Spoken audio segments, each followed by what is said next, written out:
Olá!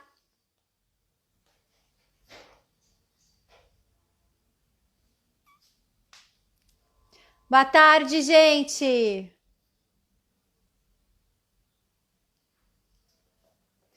Tudo bem com vocês?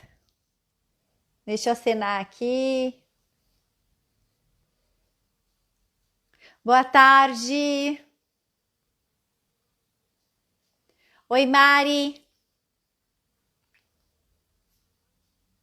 Estamos começando mais um projeto, mais um dia de live aqui. Oi, Danilo!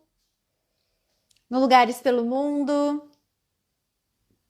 Vão chegando, gente! Aqui do ladinho, ó, tem uma seta para vocês convidarem quem gosta de arquitetura.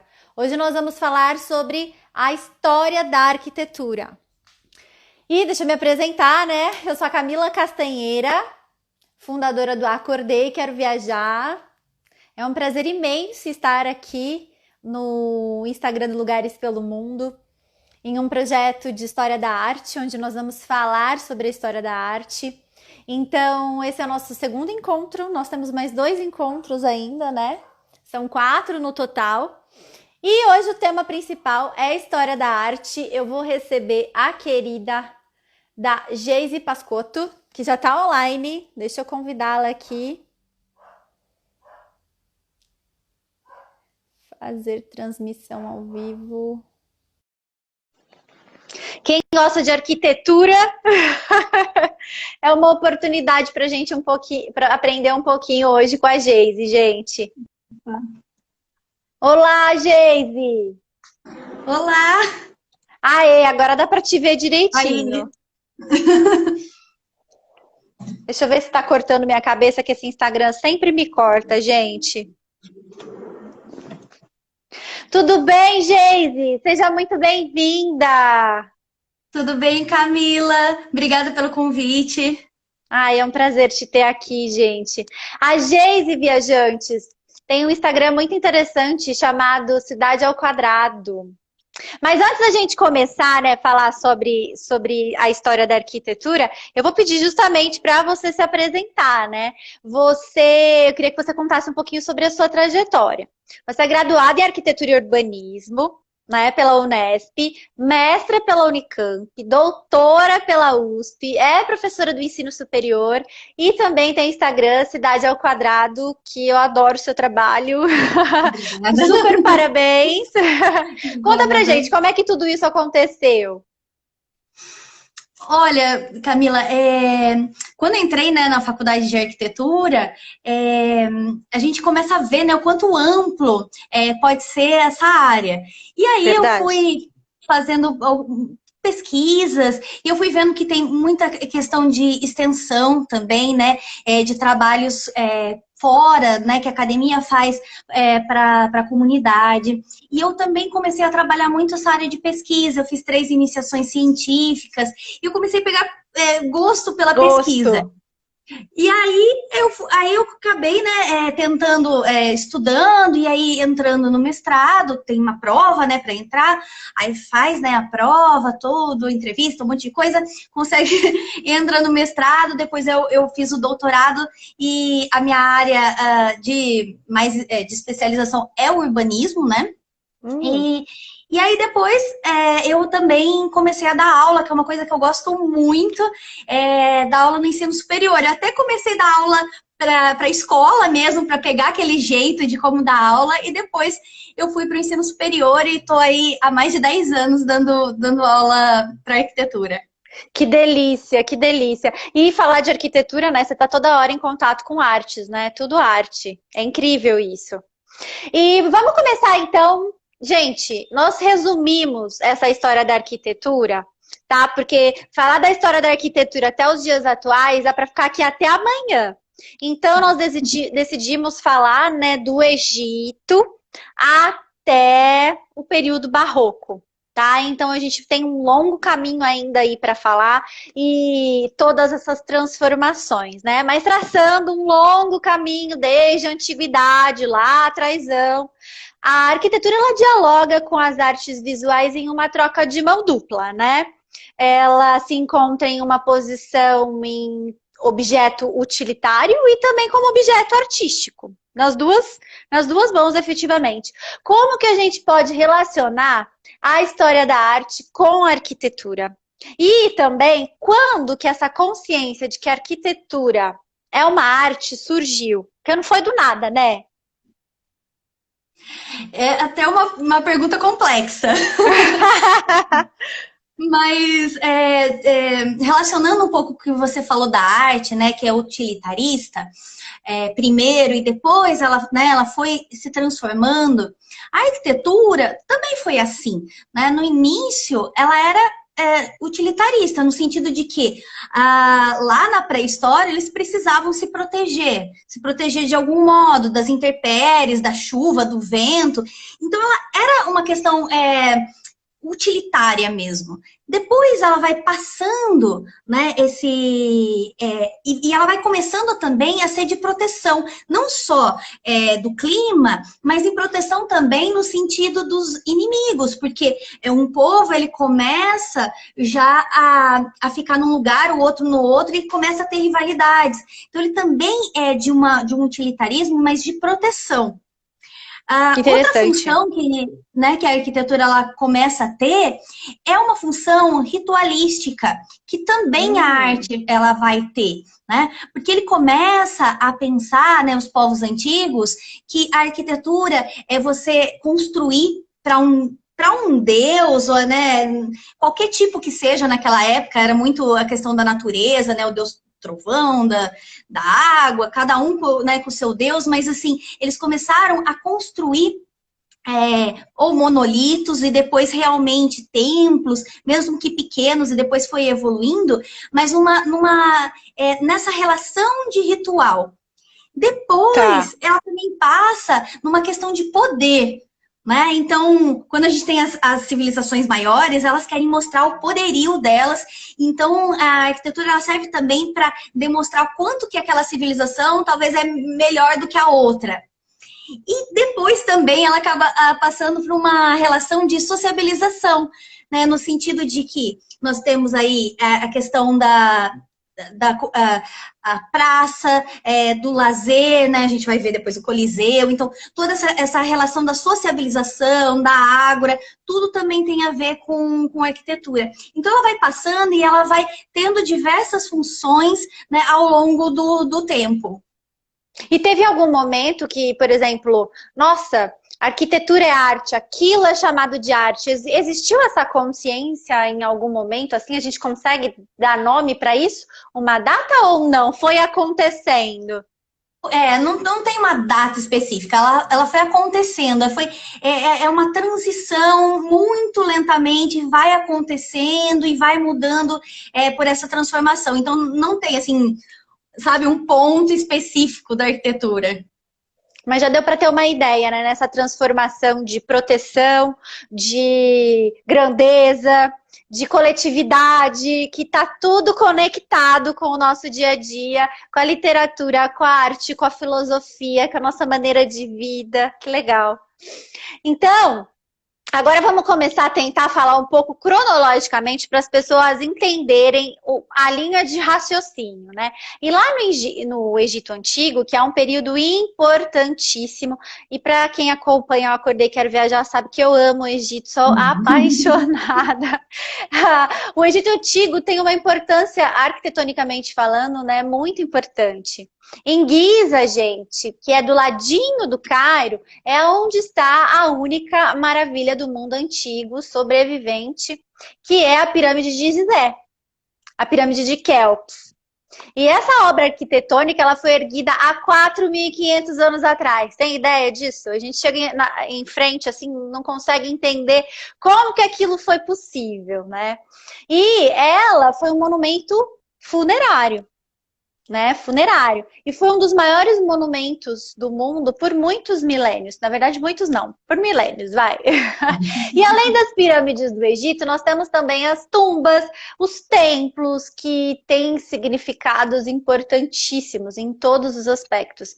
Conta pra gente, depois dessa introdução que eu dei, um pouco mais sobre a arquitetura egípcia E a importância que ela teve em influenciar outros estilos também. A arquitetura egípcia, a gente precisa ver, na verdade, para entender a arquitetura, a gente precisa relacionar com o contexto em que eles estavam vivendo naquela época.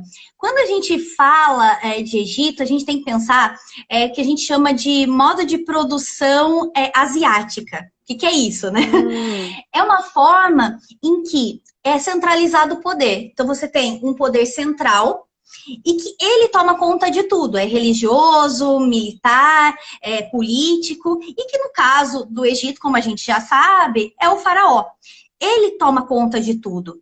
Então, quando a gente tem esse modo de produção asiática, que a gente também vai ter o mesmo modelo na Mesopotâmia, a gente começa a ver o quanto que tem relação até de um para outro, porque os ícones, né, dessa sociedade vai ser relacionado com esse poder central.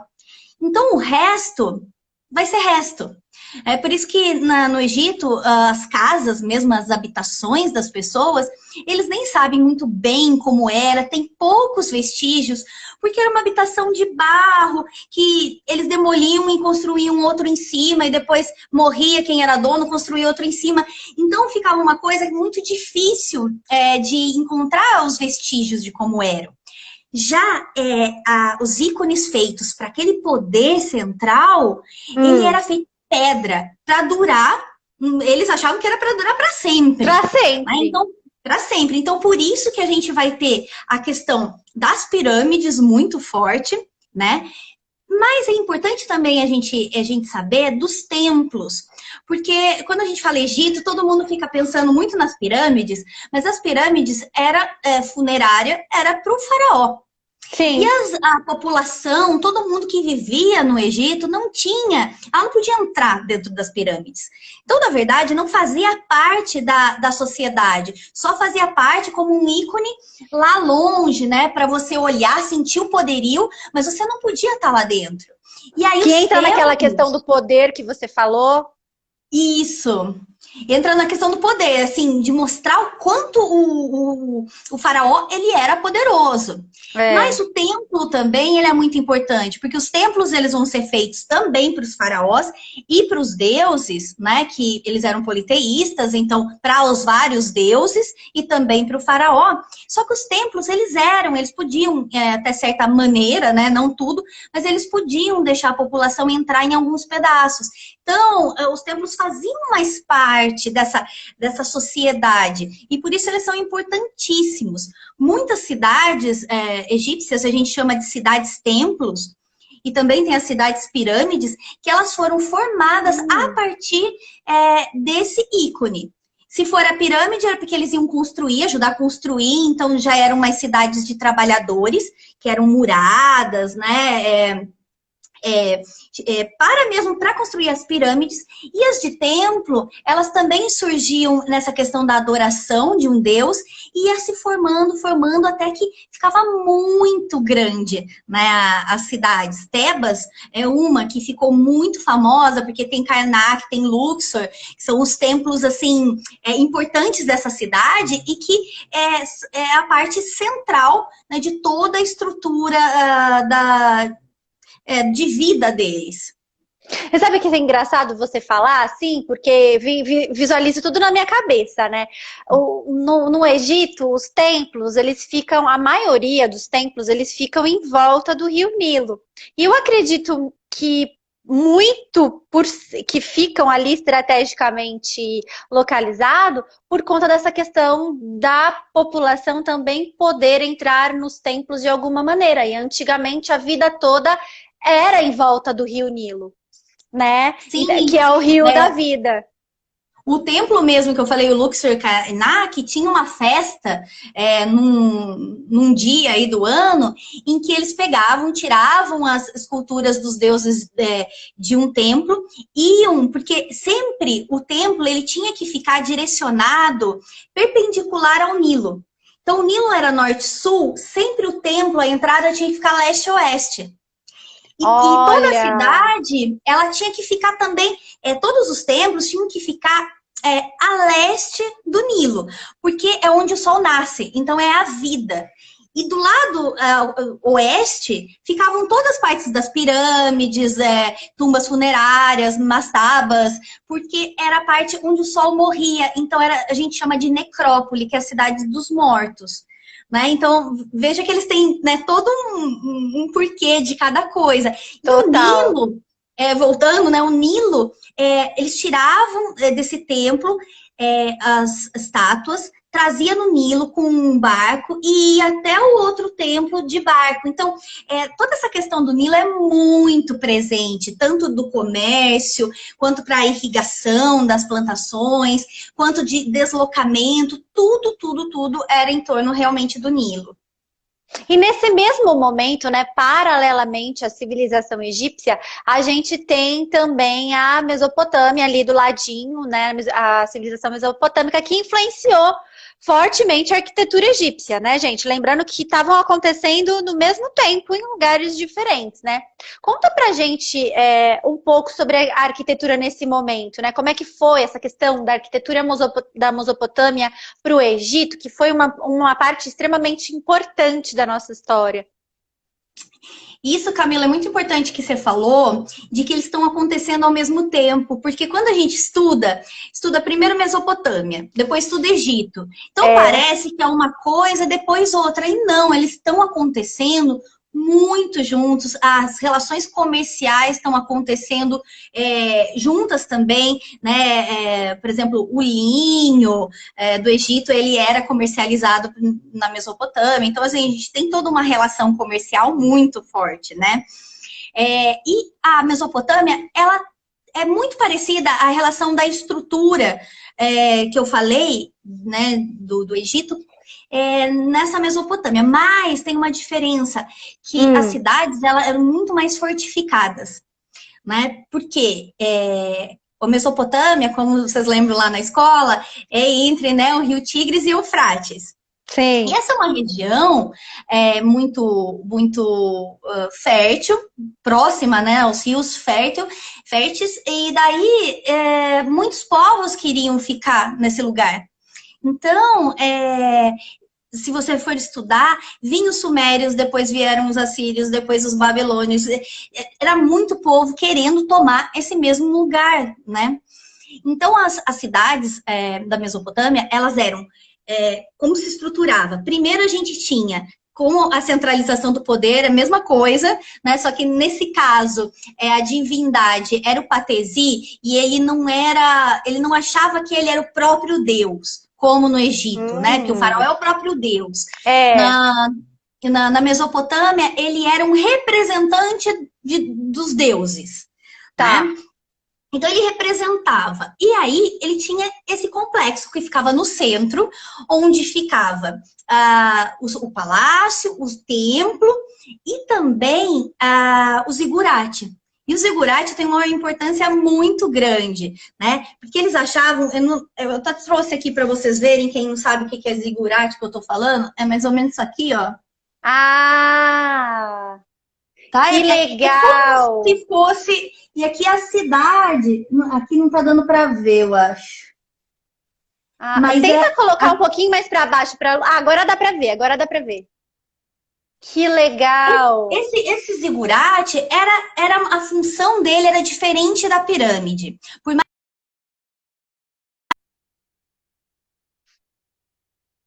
Mas ele servia para ter uma relação dos da sociedade que representava esse Deus com os céus.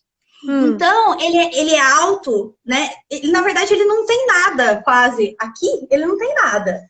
São escadas para chegar no templo. E esse templo, lá em ele cima. fica no alto. Isso, para ficar a relação com os deuses muito mais próximas. Então, olha que interessante. Perguntando, que livro que é esse? Esse aqui é um livro, eu comprei no Museu Pergamon, lá em Berlim, que estava tendo, porque o Pergamon, ele tem toda a civilização mesopotâmica, então ele tem exposição de Uruk. Esse aqui é um livro sobre Uruk, que foi a primeira cidade suméria. Que legal! E ele também tem, por exemplo, o Portão da Babilônia, que a gente, né, mesopotâmica também, tá lá montado nesse museu. É um museu muito bacana.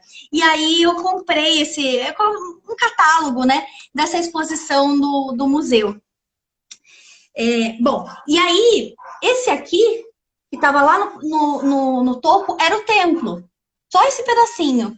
E a sociedade também mesopotâmica não tinha acesso a esse templo. Era só os sacerdotes, porque eles é que tinham lá proximidade com os deuses. Então, só eles que podiam ficar nesse lugar. Então, a mesma coisa, a sociedade ficava sempre, vamos dizer, Em de fora, volta. observando aquele templo gigantesco lá. Depois desse centro, e o centro era político, porque como os deuses eram mais importantes, ninguém era dono de terra nenhuma. Então, esse patesi, que é esse centralizador, ele tinha a terra, porque ele representava os deuses, e aí ele que ia lá administrar toda a terra. E as pessoas tinham que ficar servindo, por exemplo, ele era um camponês, tudo que ele fazia, ele tinha que pagar impostos aí pro patesi, pro senhor. E aí a gente tinha centralizado, então, a cidade, e aí uma muralha muito grande, muito forte, que delimitava toda a cidade. E além da muralha, a gente tinha os canais.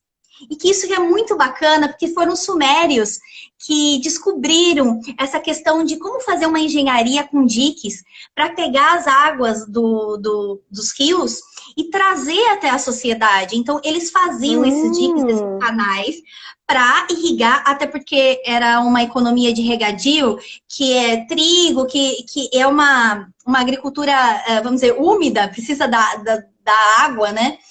E então eles faziam todos esses diques, e aí eles aproveitavam e faziam mais essa proteção nesse entorno da cidade. Então, olha que interessante. E isso foi se reproduzindo por várias cidades da Mesopotâmia. Será que os egípcios trocaram figurinhas com eles para poder fazer a mesma coisa ali no Rio Nilo? Porque eles tinham a questão da irrigação, sim. Sim, que eles foram aprendendo. Mas é engraçado porque, por exemplo, a roda foi inventada também pelos sumérios. E a roda, ela foi primeiro por os sumérios, mas tinha povos distantes que também inventaram a roda, que eles não tinham comunicação em algum momento. Então, quando a gente fala que um também inventou, não significa que o outro não teve a ideia também um pouquinho depois. Verdade. Né? Então, mas claro que tinha relações entre eles. É verdade. Agora, a gente está indo para a Grécia. A gente já falou de Mesopotâmia. Onde que, só para as pessoas se situarem, gente, Mesopotâmia é onde a gente tem o Iraque, toda aquela parte do mapa, tá? Né?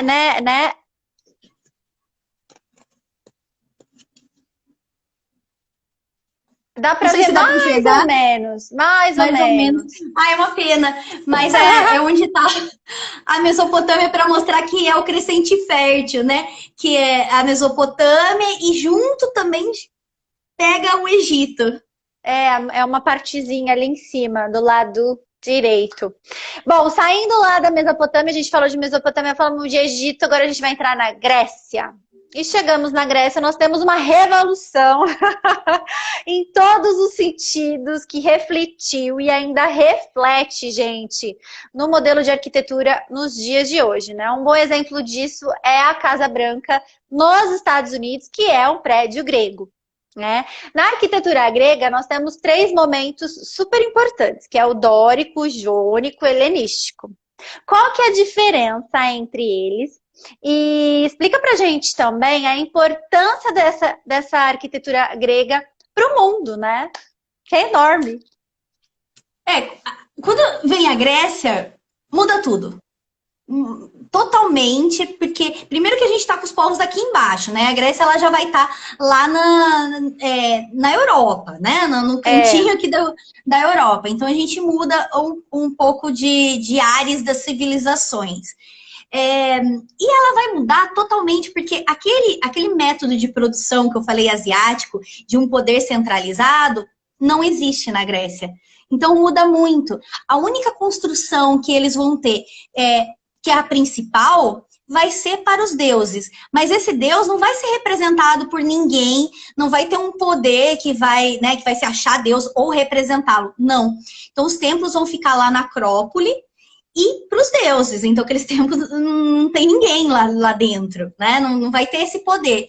E aí que vai surgir a democracia, que, né, é uma democracia deles, é um pouco diferente, né, Sim. da nossa, mas que eles começam a ter isso. E aí, a gente tem também, que é muito importante nessa sociedade, a ágora, que é onde as pessoas, elas interagem, elas sociabilizam. Então, assim, é uma das primeiras praças, a importância da praça, desse diálogo, porque as outras cidades tinham um complexo do poder, mas depois não tinha um lugar de sociabilização, de falar de política ou de comércio, que uniam as pessoas. Então, isso é bem diferente, eu acho que é interessante.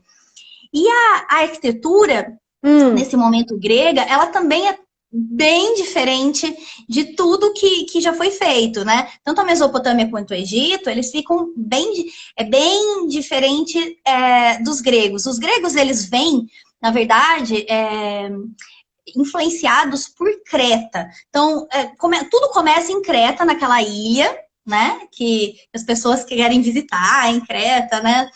E a gente chamava de minoicos. E depois vem os aqueus, que a gente chama de micênicos, e meio que invadem e fica lá mais ou menos dominando. Então a gente tem a cultura creto-micênica. E aí que começa toda essa cultura grega que a gente conhece hoje em dia, né, dos frontões, das colunas. E aí que vem o que você falou das colunas, né? Dórica, jônica e coríntia. A dórica são momentos, né? A dórica ela vai ser bem mais fria, reta, porque os povos dóricos eles eram assim, eles eram militares, quando eles chegaram naquela região, eles saíram destruindo tudo. Então, teve a diáspora, a segunda diáspora grega foi porque os dóricos chegaram e acabaram com tudo. Acabaram com tudo. A jônica, ela já falam que lembra o rosto de uma mulher, porque ela tem aquele caracolzinho. E a coríntia, ela já é toda trabalhada com as vegetações. E isso tem muito a ver com o helenístico que você falou, porque o helenístico, ele é bacana porque enquanto o dórico, o jônico, ele era mais austero, ele era muito mais certo. Quando começa a cultura, porque a cultura helenística não é grega, na verdade, né? Os helenos eram os gregos. Helenística era assim, como os gregos faziam, porque foi nesse período helenístico que a Macedônia, ela tomou conta todinha da Grécia.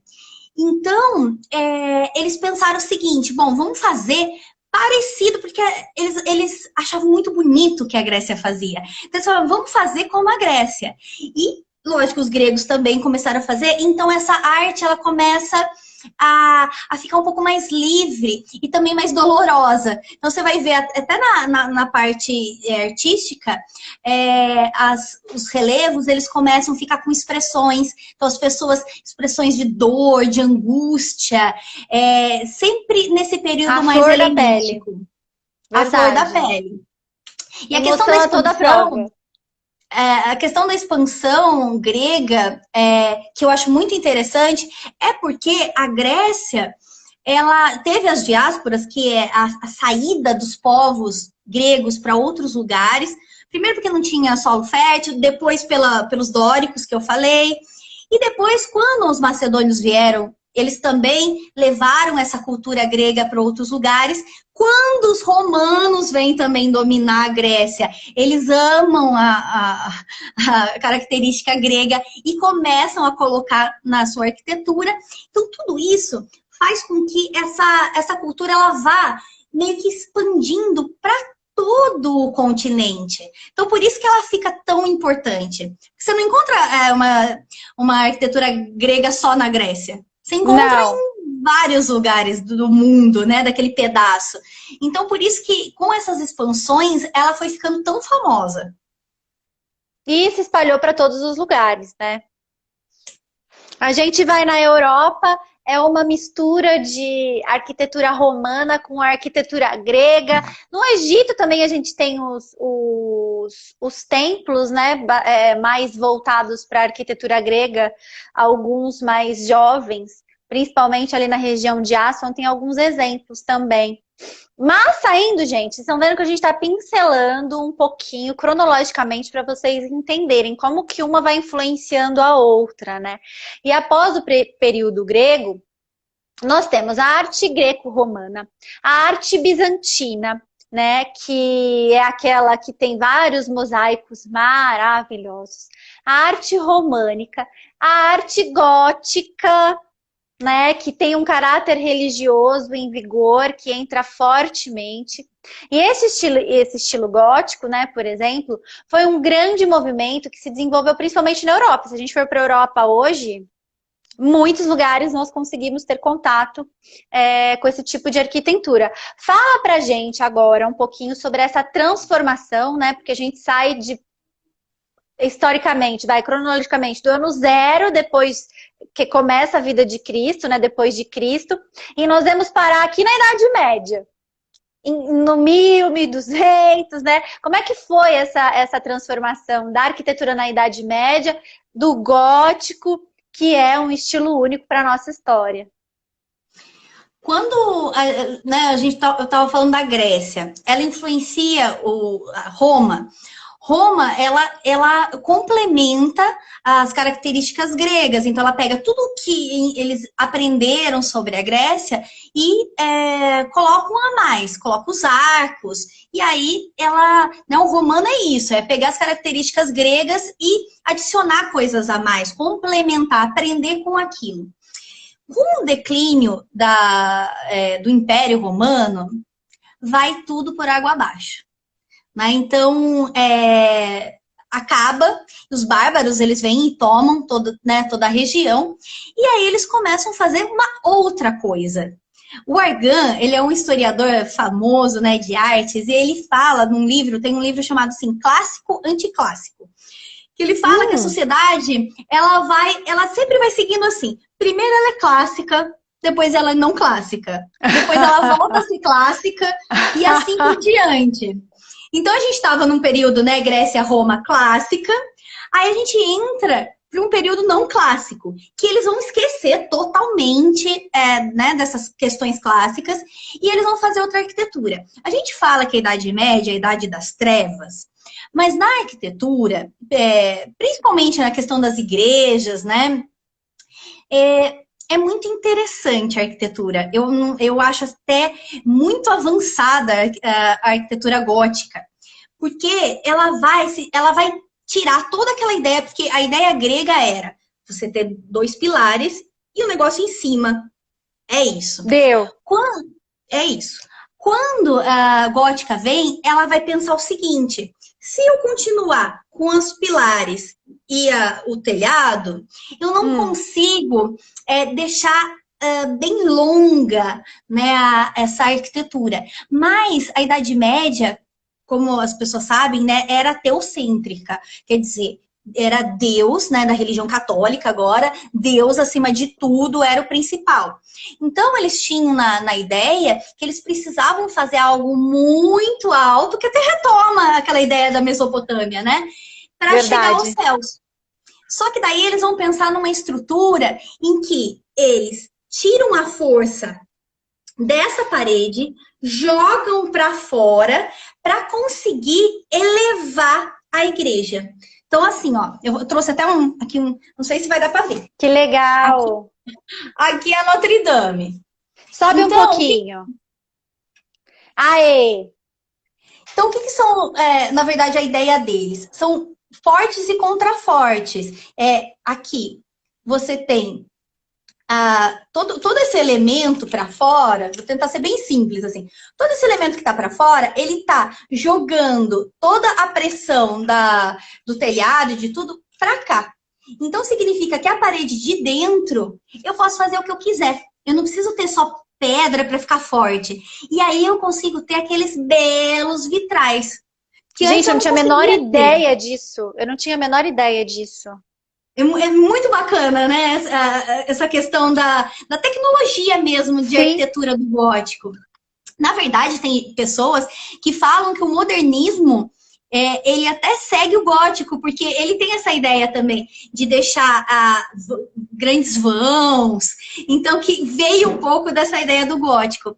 E aí sim, então eu poderia ter uma igreja alta para falar com os céus e eu podia ter aqueles vitrais imensos. E aí os vitrais eles contavam as histórias, era didático para que todo mundo conhecesse sobre as obras, sobre a história religiosa.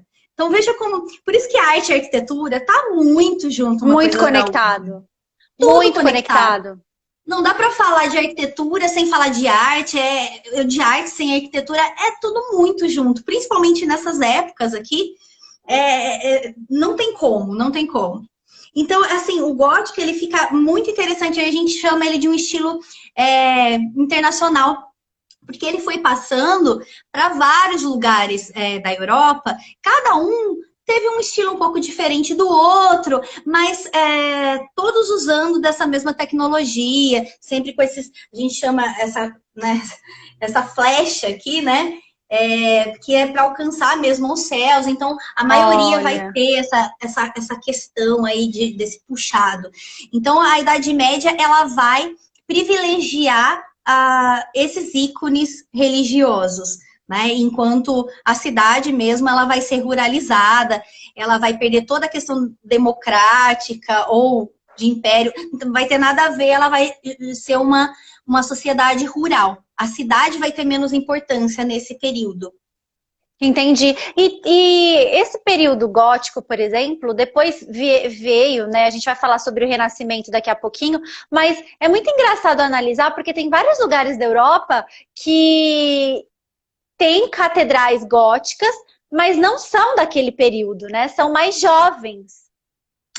Porque naquela história de clássico, não clássico, chega um período da história que eles meio que cansam desse clássico, não clássico, e eles vão começar a ter os neos.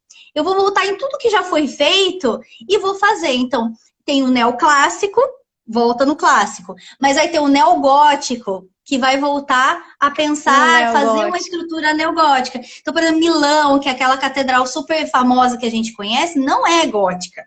Até porque a Itália praticamente não tem quase nada gótico do período medieval, porque ela estava quase detonada na Idade Média. Então, ela tem pouquíssimos exemplos. Então, a catedral muito bonita lá, ela é neogótica. Olha, que interessante.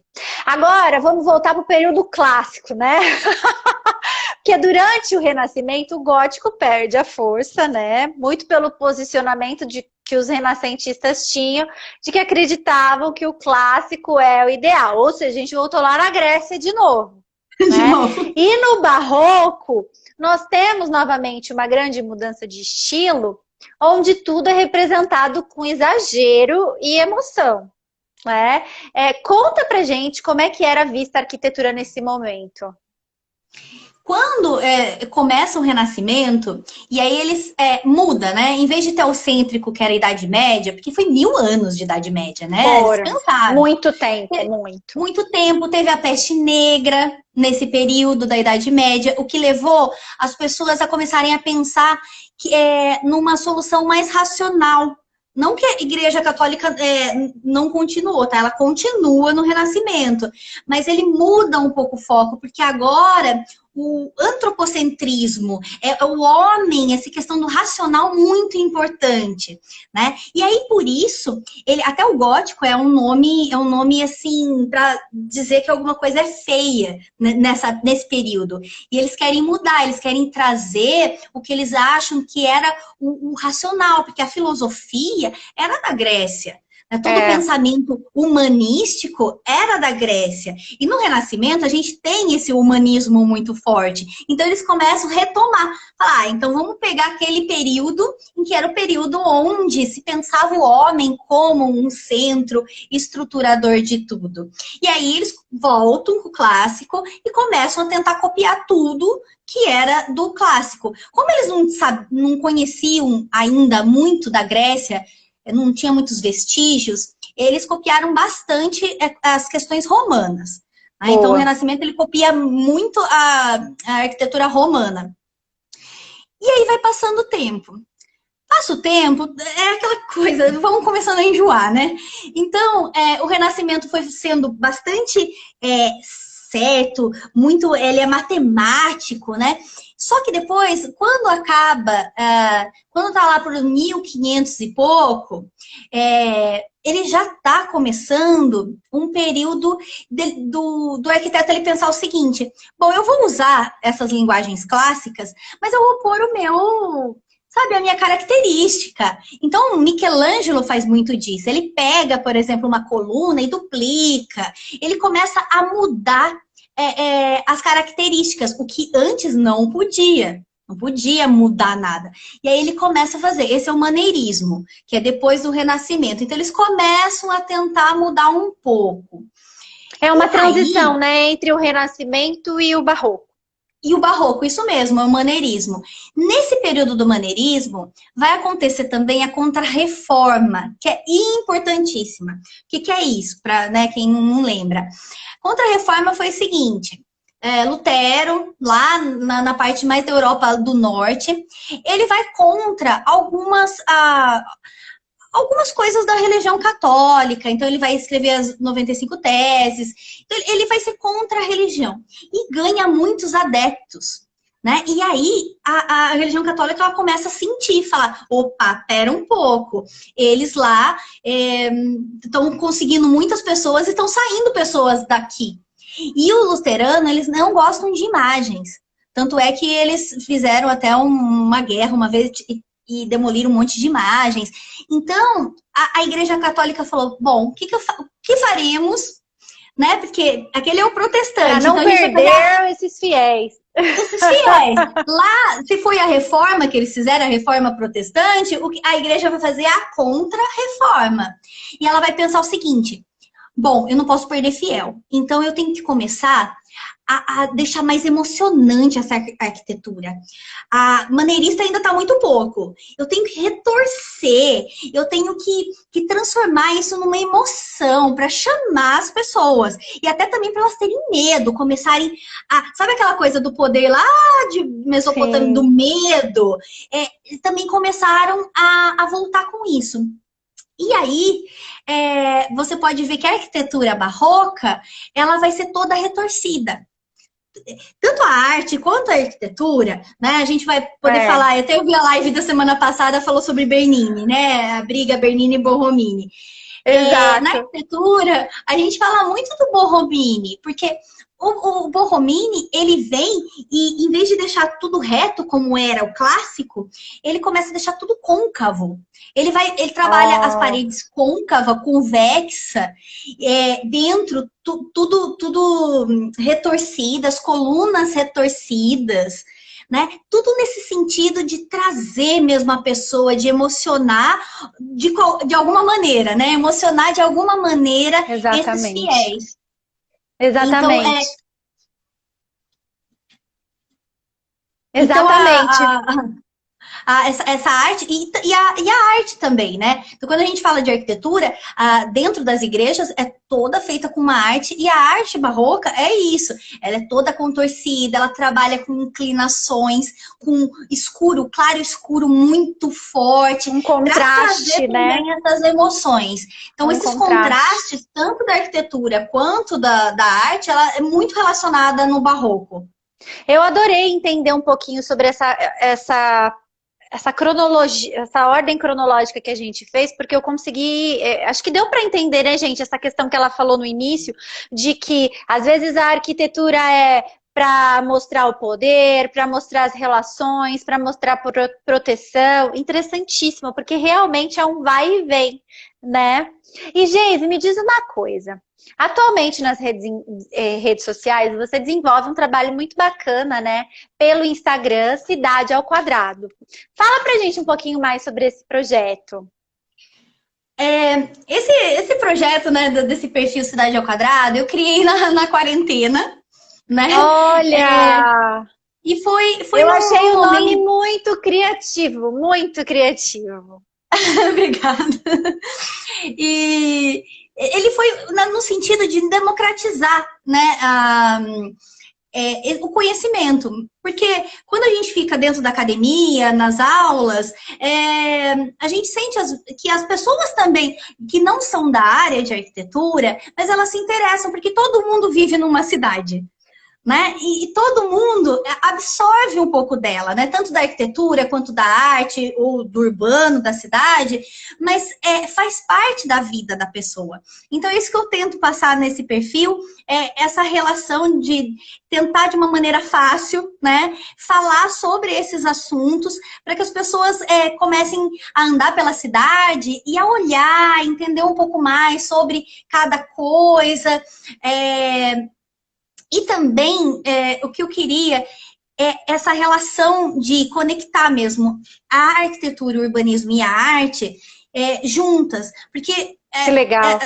as especializações hoje em dia, por exemplo, se você é de uma área, você começa a se especializar tanto nela que ele acaba perdendo um pouco a conexão com outras áreas que são super importantes. Então, a Verdade. Cidade ao Quadrado é essa tentativa de conectar todas essas áreas para a gente entender um pouco da cidade como um todo. Que linda! E faz todo sentido, né? Porque às vezes a gente começa a estudar, a gente teve um quadro no Acordei Quero Viajar, que é o meu Instagram, gente, no mês passado, sobre história da arte. E o Foi muito engraçado bom, né? Assistir todos. foi muito legal. E aí você vai fazendo a análise de cada movimento e vê que não dá para falar do movimento sem falar da literatura, sem falar da arquitetura, sem falar da filosofia e sem falar da pintura, que se conectam tudo e vira uma manifestação artística, né? Porque nada mais a gente está falando aqui de manifestações artísticas. Isso é o que é o maravilhoso, né? Olha, eu agradeço muito você ter aceito o convite. Dava pra gente ficar aqui até amanhã falando de arquitetura. Nossa, dava. Foi uma delícia mesmo. Eu que Obrigada, viu, agradeço. Geise? Muito obrigada. Obrigada, gente. Sigam a Geise, Cidade ao Quadrado, acompanhem o trabalho dela. E eu agradeço vocês que assistiram a live até agora. Eu sou a Camila Castanheira, né? Tô aqui fazendo esse quadro Acordei com Arte no Instagram do Lugares pelo Mundo. O meu trabalho você vai conseguir entender um pouquinho mais no Acordei Quero Viajar. Mais uma vez, Geise, obrigada, querida. Obrigada. Semana que vem a gente tem mais uma live. Espero vocês quarta-feira às 17 horas. Obrigada! Beijo, tchau, tchau.